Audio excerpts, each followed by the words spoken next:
মুখ্যমন্ত্ৰী হিমন্ত বিশ্ব শৰ্মা কংগ্ৰেছত থাকোঁতে চুক্তি ৰূপায়ণৰ দায়িত্বত আছিল। বিজেপিলৈ আহিও চুক্তি ৰূপায়ণৰ দায়িত্ব কিছুদিন লৈছিল। তাৰ মানে অসম চুক্তিৰ যোগেদি বিদেশী নাগৰিকৰ চিনাক্তকৰণ, বহিষ্কৰণৰ কাম, ৰাষ্ট্ৰীয় নাগৰিকপঞ্জী উন্নীতকৰণৰ কাম, অসম চুক্তিৰ 6 নম্বৰ দফা কাৰ্যকৰী কৰাৰ কথা, এইবোৰ কথা নকৰি মুখ্যমন্ত্ৰীয়ে নিজে বিফলতা ঢাকিবৰ কাৰণে এতিয়া পুনৰ হিন্দু মুছলমানৰ বিভাজনৰ ৰাজনীতি আৰম্ভ কৰিছে আৰু বিদেশী দেখা আছে। যদি বিদেশী আছে তোমালোকে চিনাক্তকৰণ কৰি বহিষ্কাৰ নকৰা কিয়? পপুলেশ্যন বিল আনিম বুলি কৈছিল, পপুলেশ্যন বিল আনিম বুলি কোৱাৰ পাছত হিমন্ত বিশ্ব শৰ্মাই এখন আজি মুখ্যমন্ত্ৰী হৈ কিয় কাৰ্যকৰী কৰিব পৰা নাই?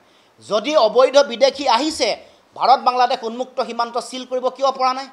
চিনাক্তকৰণ কৰি বহিষ্কৰণ কৰিবৰ কাৰণে দিল্লীক কিয় হেঁচা দিব পৰা নাই? এখন যে প্ৰত্যাৰ্পণ চুক্তি দিল্লীয়ে কৰিব লাগে বাংলাদেশৰ লগত, তাৰ মানে বিদেশীটো তেওঁলোকৰ কাৰণেও ভোট বেংকৰ ৰাজনীতি। তেওঁলোকে ইয়াক দেখুৱাই মানুহক ভয় খুৱাই মানে তেওঁলোকে ভোট লৈ এটা সময়ত এই মুছলমান যিসমূহ অধ্যুষিত অঞ্চলসমূহতে গৈ তেওঁ ভোট বিচাৰিছিলে, তেওঁলোকক মাটিৰ পট্টা দিম বুলি বিশেষভাৱে কৈছিল আৰু বিভিন্ন ধৰণৰ কথা বতৰাই প্ৰলোভনৰ ৰাজনীতি, বিভাজনৰ ৰাজনীতি তেওঁ কৰিছিল। গতিকে এই গোটেই কথাটোক লৈ হিমন্ত বিশ্ব শৰ্মা এতিয়া হঠাৎ মানে মুছলমান বা বিদেশীৰ ভোট দেখাৰ গোটেই কথাটোৱে এই উপনিৰ্বাচন আৰু 26ৰ নিৰ্বাচনৰ কথা ইয়াৰ লগত জড়িত হৈ আছে।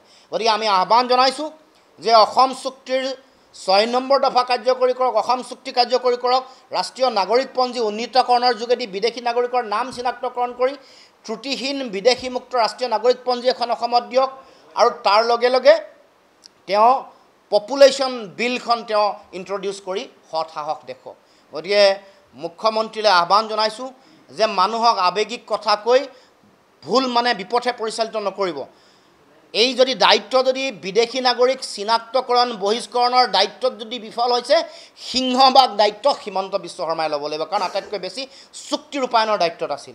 আটাইতকৈ বেছি ক্ষমতাশালী পজিশ্যনত থকা মানুহগৰাকী তেওঁ, আৰু তেওঁ এতিয়া অসমৰ মুখ্যমন্ত্ৰী হৈ এই বিষয়টো 16 মে'ৰ পিছত বিদেশী টালি টোপোলা বান্ধি ইয়াৰ পৰা খেদিব নোৱাৰি, বিদেশী চিনাক্তকৰণ কৰিব নোৱাৰি।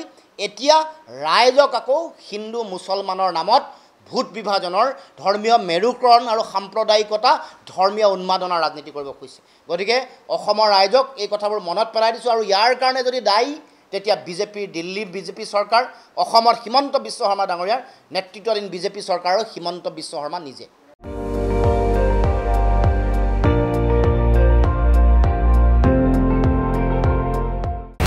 আপুনি চাই আছে ND24, সৰ্বশ্ৰেষ্ঠ নহয় সৰ্বোত্তমৰ দৌৰা।